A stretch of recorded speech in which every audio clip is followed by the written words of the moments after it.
आज अपन अपने अगली क्लास के अंदर कक्षा 10 की प्रश्नावली विविध प्रश्नमाला 4 का क्वेश्चन नंबर 11 लेते हैं। परीक्षा की दृष्टि से प्रश्न इम्पोर्टेंट है। इसमें लिखा है कि निम्नरेखिक समीकरण युग्म को आलेखीय विधि से हल कीजिए तथा उन बिंदुओं के निर्देशांक ज्ञात कीजिए जहां इनके द्वारा निरूपित रेखाएं y अक्ष को काटती हैं। और समीकरण दे रखे हैं अपने को 3x + 2y = 12 और 5x - 2y = 4। अब अपन इसे हल करते हैं, तो देखिए बोर्ड पर। तो अपने पास पहली जो समीकरण है वो है 3x + 2y = 12, समीकरण नंबर 1। और इसके दो भाग करके हमने दूसरी तरफ ले ली समीकरण नंबर 2, 5x - 2y = 4, ये समीकरण नंबर 2। अब हम एक एक समीकरण से हल करके सारणी प्राप्त करते हैं। देखिए पहली समीकरण अपना हल करेंगे पहले और इसे सारणी प्राप्त करेंगे। तो सबसे पहले तो देखिए आप तक हमारा वीडियो तुरंत पहुंच सके, इसके लिए यदि आपने चैनल सब्सक्राइब नहीं किया हो तो सब्सक्राइब बटन दबा करके उसको सब्सक्राइब कर लें, जिससे आपको आने वाली सूचना तुरंत मिल जाए, क्योंकि परीक्षा का समय है। तो सबसे पहले हम इस समीकरण से x का मान ज्ञात करेंगे। तो x का मान ज्ञात करने के लिए देखिए 2y इधर जाएगा, तो 2y इधर आया तो ये हो गया -2y। और फिर x के साथ जो 3 गुणा में है वो कहाँ जाएगा, नीचे बटा में, तो ये 3 बटा में आ गया। तो x बराबर हो गया 12 - 2y बटा में 3। अब ये जो x का मान है, इस x के मान में यदि हम y का मान रख दें तो अपने पास x का मान आ जाएगा। तो यहाँ पर अपन y का मान रखेंगे, तो y बराबर 0 रखने पर y बराबर 0 रखा तो हो गया 12, x बराबर 12 - 2 गुणा में 0। 2 को 0 से किया तो 0, 12 में से 0 घटाएंगे तो केवल 12 बच गए और बटा में 3, 12 में 3 का भाग दिया तो 4। ये अपने पास इस समीकरण का पहला बिंदु आ गया कि y बराबर 0 तो x का मान आया 4। इसके बाद देखिए यदि y बराबर हम 1 रखते हैं तो यहाँ पर क्या होगा, 2 × 1 2 और 12 - 2 का हो जाएगा 10, 10 में 3 का भाग पूरा मिल जाएगा।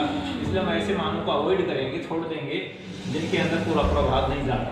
तो आगे देखिए हमने इसको इसी प्रकार आगे देखते देखते रखा कि y बराबर 3 रखने पर y बराबर 3 रखा तो 12 - 2 गुणा में 3, तो 12 - 2 को 3 से गुणा किया तो हो गया 6 बटा में 3, और 12 में से 6 घटाए तो बच गया 6 बटा 3, और 6 में जो 3 का भाग देंगे तो गया 2 बार। तो जब अपने पास y का मान 3 रखा तो x का मान आया 2।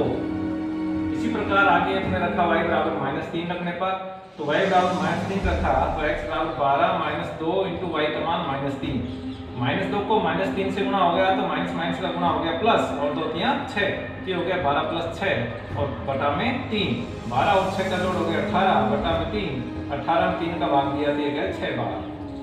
इस प्रकार से जब हमने y का मान -3 रखा तो x का मान आया 6।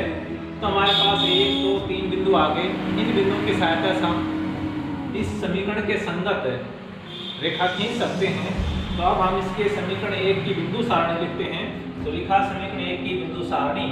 तो देखिए पहला पॉइंट हमारा था y बराबर 0 रखा तो x बराबर था 4, तो ये y का मान 0 लिखा सारणी में और x का मान रखा 4।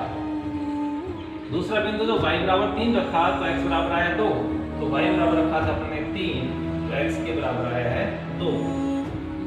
तीसरा मान जो y के बराबर रखा है -3 तो x के बराबर आया है 6। ये 3 बिंदुओं की बिंदु सारणी अपने पास समीकरण 1 के लिए प्राप्त होगी। इसी प्रकार से अब समीकरण 2 के लिए सारणी बनाएंगे। देखिए समीकरण 2,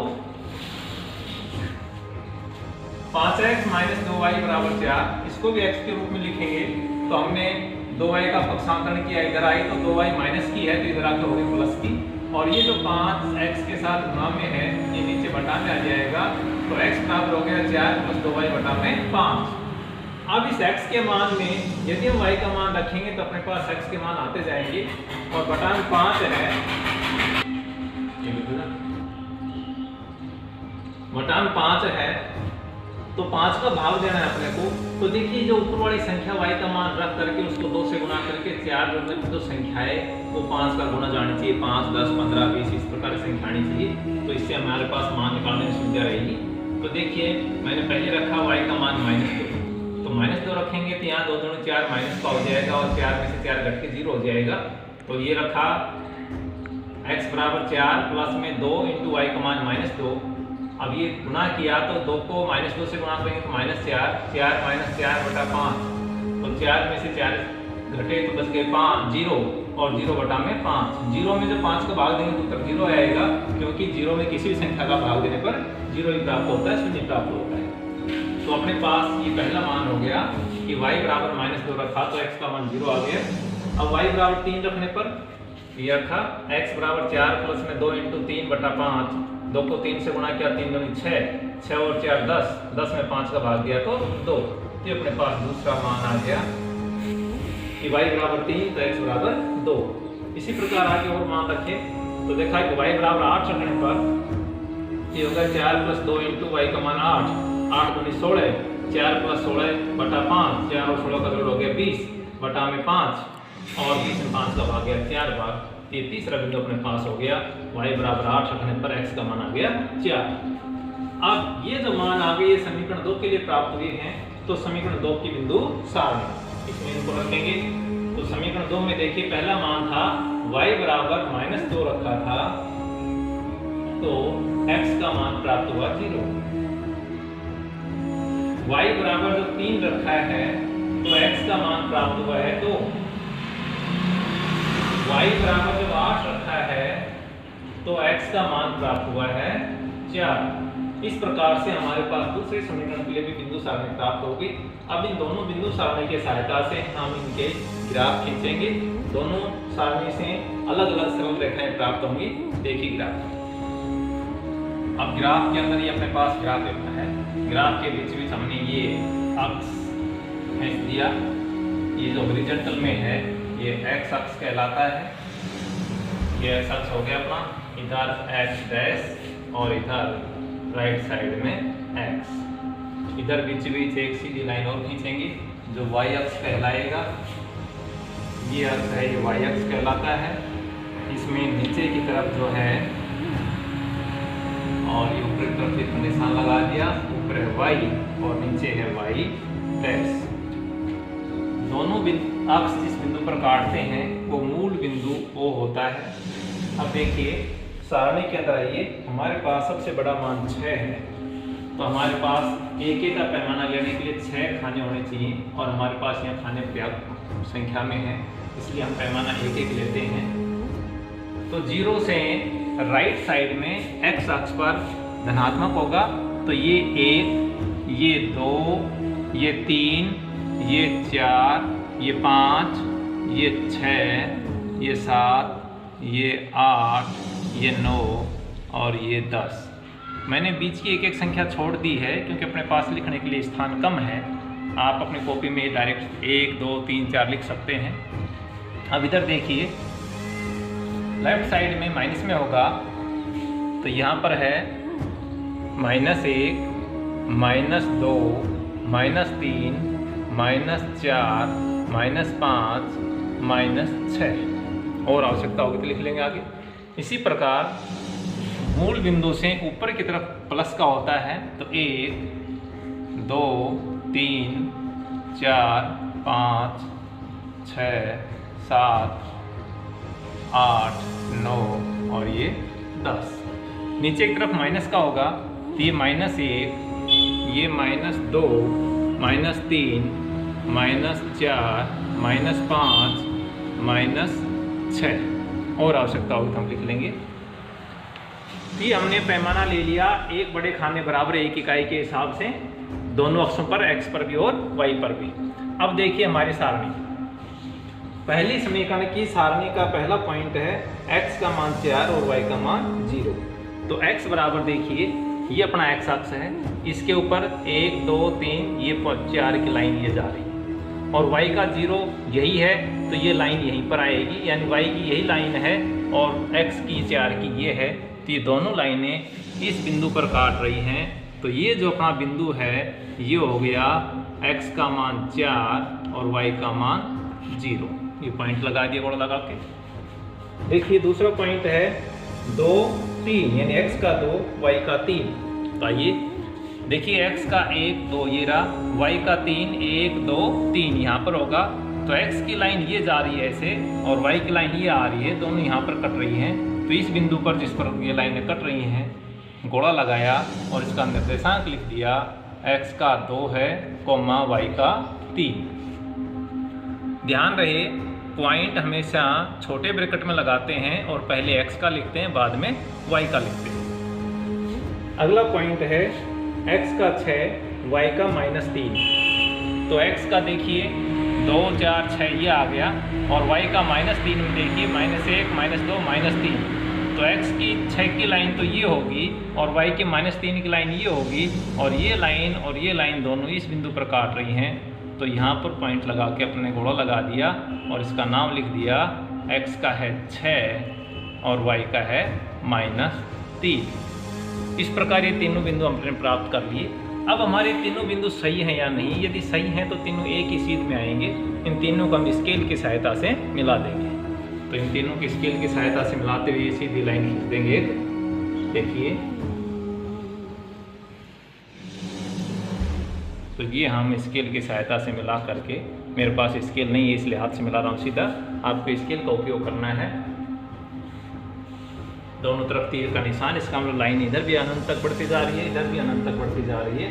अब ये जो सरल रेखा प्राप्त हुई ये हमें इस सारणी से प्राप्त हुई है और ये सारणी है ये हमें समीकरण 1, ये जो समीकरण है इससे प्राप्त हुई है।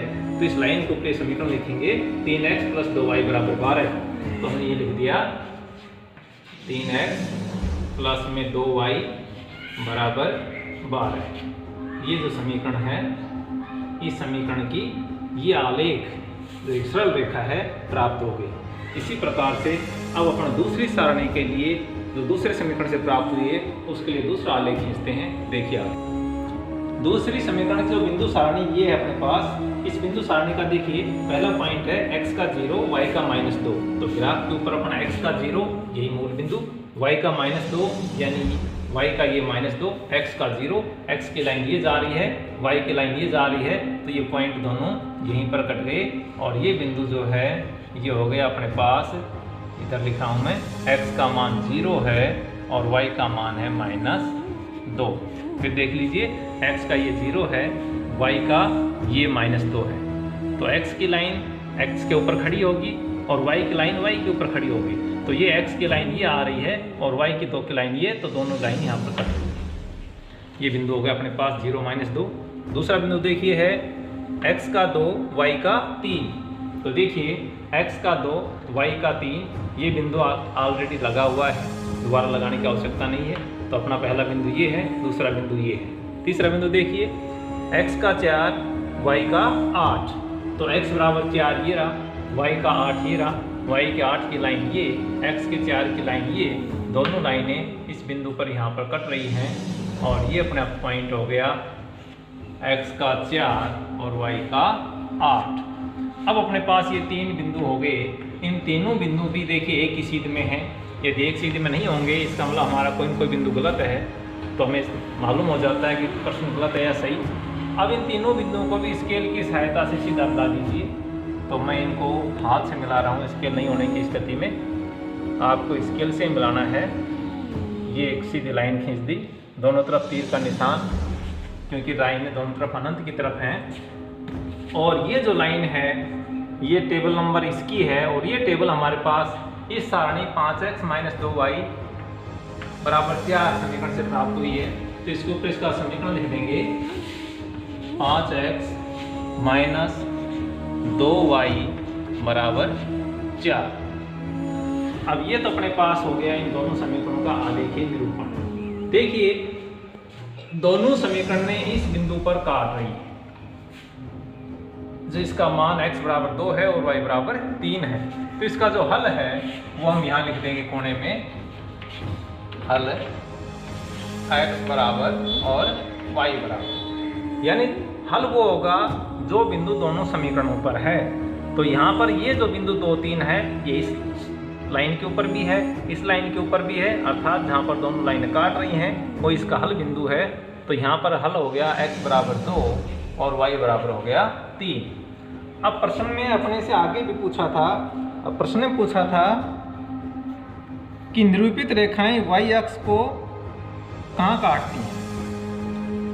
अब ये जो रेखाएं ये और ये हैं, ये y अक्ष को कहाँ पर काट रही हैं। देखिए समीकरण 1 की जो रेखा है ये तो x अक्ष को काट रही है, ये बिंदु नहीं पूछा है, तो y अक्ष को ये यहाँ पर काट रही है 6 पर।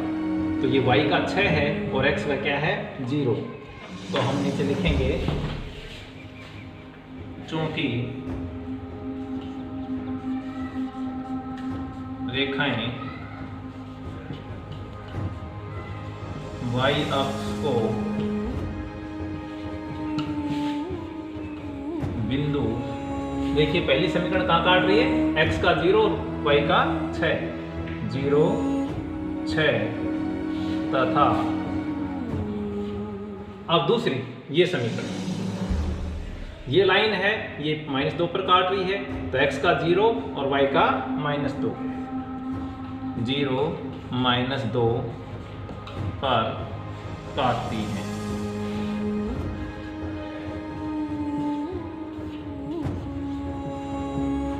तो ये प्रश्न में अपने से पूछा था कि y अक्ष को, अब देखिए यहाँ पर ये ध्यान देने की आवश्यकता है कि जब y अक्ष को काटेंगी तो x का मान हमेशा 0 होगा। इसी प्रकार यदि इसी प्रश्न में आपसे ये पूछता कि x अक्ष को कहाँ पर काटती हैं, तो देखिए x अक्ष को यहाँ पर और यहाँ पर काट रही हैं, तो दोनों स्थिति में y का मान 0 होगा। x अक्ष पर ये काट रही है यहाँ पर 1 0 पर, ये काट रही है 4 0 पर। तो यदि x अक्ष का पूछेंगे तो x अक्ष का मान लिखेंगे, y अक्ष का पूछेंगे तो जहाँ पर y अक्ष का काट रही है उन बिंदुओं को लिखेंगे। कभी कभी आपसे ये भी पूछ लेता है कि x अक्ष या y अक्ष के साथ बनने वाले त्रिभुज के शीर्षों के निर्देशांक लिखिए। तो देखिए यदि x अक्ष के साथ त्रिभुज बनती है तो ये त्रिभुज बन रही है ये, तो इसके ये बिंदु और ये बिंदु, ये तीनों निर्देशांक हो गए त्रिभुज के, तो ये हो जाएगा 1 0 4 0 और ये 2 3, ये दोनों रेखाओं और x अक्ष के बीच में बने त्रिभुज के शीर्षों के निर्देशांक हो गए। इसी प्रकार आपसे प्रश्न ये भी पूछ सकता है कि y अक्ष और दोनों रेखाओं से बने त्रिभुज के शीर्षों के निर्देशांक, तो y अक्ष ये है, दोनों रेखाएं ये आ रही हैं, तो इससे बनने वाला त्रिभुज ये है, ये त्रिभुज। तो यहाँ के शीर्षों के निर्देशांक देखिए, पहला बिंदु ये है, तो ये x का मान 0 है, तो 0 -2 2 3 और यहाँ पर 0 6, ये इनके त्रिभुज के शीर्षों के निर्देशांक हो जाएंगे। तो प्रश्न को हल करने के बाद ये ध्यान से आपको प्रश्न को पढ़ के देखना है कि आपसे क्या पूछा गया है। इनका हल तो सीधा वही हो जाएगा जहाँ पर दोनों रेखाएं काट रही हैं, ये तो लिखना ही लिखना है। इसके अलावा जो कुछ भी आपसे प्रश्न पूछा गया है उसको ध्यान से पढ़ करके त्रिभुज के निर्देशांक पूछे हैं या y अक्ष पर काटे गए निर्देशांक पूछे हैं या x अक्ष पर काटे गए निर्देशांक पूछे हैं, इस पर विशेष ध्यान दे करके और प्रश्न को हल करें। कोई समस्या है तो आप पूछ सकते हैं। धन्यवाद।